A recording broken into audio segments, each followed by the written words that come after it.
Oke, selamat siang untuk kita semua. Uh, Perkenalkan, nama saya Juvensius Rivaldi Haryanto, NPM 2201 000 430060. Nah, di sini saya akan menjelaskan tentang materi tantangan media massa di era pandemi COVID-19. Nah,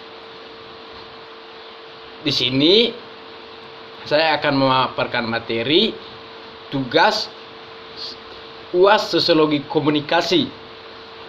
Berikut materi ataupun penjelasan materinya. Definisi media massa atau pers. Nah, Undang-Undang Nomor 40 Tahun 1999 tentang pers. Nah, dia menjelaskan bahwa pers adalah lembaga sosial dan wahana komunikasi massa yang melaksanakan kegiatan jurnalistik yang meliputi dan mencari, memperoleh, memiliki, menyimpan, mengelola, dan menyiapkan informasi-informasi dari baik dalam bentuk tulisan, suara dan gambar, serta data grafik maupun bentuk lainnya dengan menggunakan media cetak, elektronik, dan segala jenis saluran yang tersedia. Nah, berdasarkan Kamus Umum Bahasa Indonesia atau KBBI, di situ menjelaskan bahwa pers adalah yang pertama alat cetak atau untuk mencetak buku atau surat kabar. Yang kedua, alat untuk menjepit atau memandatkan. Yang ketiga, surat kabar dan majalah yang berisi berita. Yang keempat, orang-orang yang bekerja di bidang perpustakaan. Yang berikut, fungsi pers. Berdasarkan ketentuan pasal 33 Undang-Undang Nomor 40 Tahun 1999 tentang pers, fungsi sebagai media informasi, pendidikan, hiburan, dan kontrol sosial. Nah, yang berikutnya itu media massa tradisional. Jadi media massa tradisional ini dengan otoritas yang memiliki organisasi yang jelas sebagai media massa. Secara tradisional, media massa digolongkan sebagai berikut: surat kabar, majalah, radio, televisi, film atau layar lebar. Nah, dalam jenis media massa ini terdapat ciri-ciri seperti informasi dari lingkungan diseleksikan. Nah, media massa menjadi perantara dan mengirimkan informasi saluran penerima pesan tidak pasif dan merupakan bagian dari masyarakat yang menyeleksikan informasi dan mereka terima. Yang berikutnya itu interaksi antara sumber berita dan penerima yang sedikit. Nah, peran media massa di pandemi.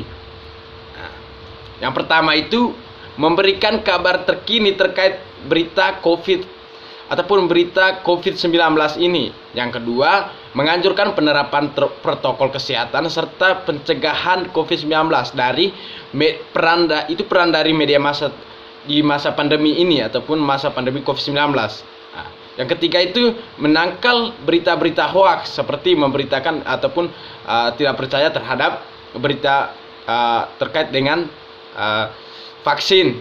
Nah, itu dari peran media massa untuk menangkal terkait hal itu. Nah, yang berikutnya memberikan kabar terkait COVID-19 ataupun pandemi COVID-19.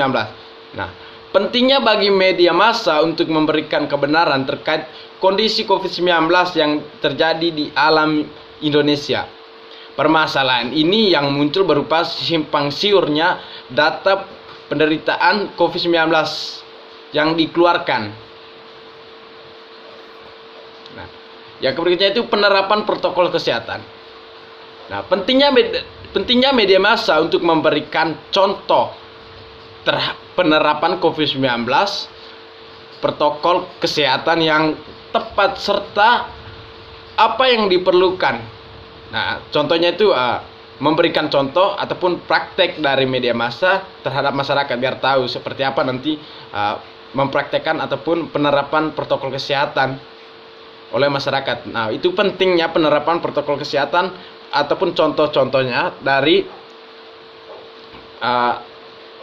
penerapan protokol kesehatan oleh peran media massa di era COVID-19.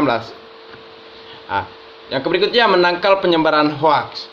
Nah, media massa perlu untuk membantah kabar simpang siur yang tadi itu, terutama yang bererat di masyarakat ataupun beredar di masyarakat. Nah, permasalahan media massa di masa pandemi ataupun di masa COVID-19 ini. Nah, yang pertama itu banyaknya beredar hoax atau berita hoax terkait pandemi. Yang berikutnya itu menurunnya kepercayaan masyarakat terhadap berita COVID-19. Yang ketiga itu menurunnya omset perusahaan pers.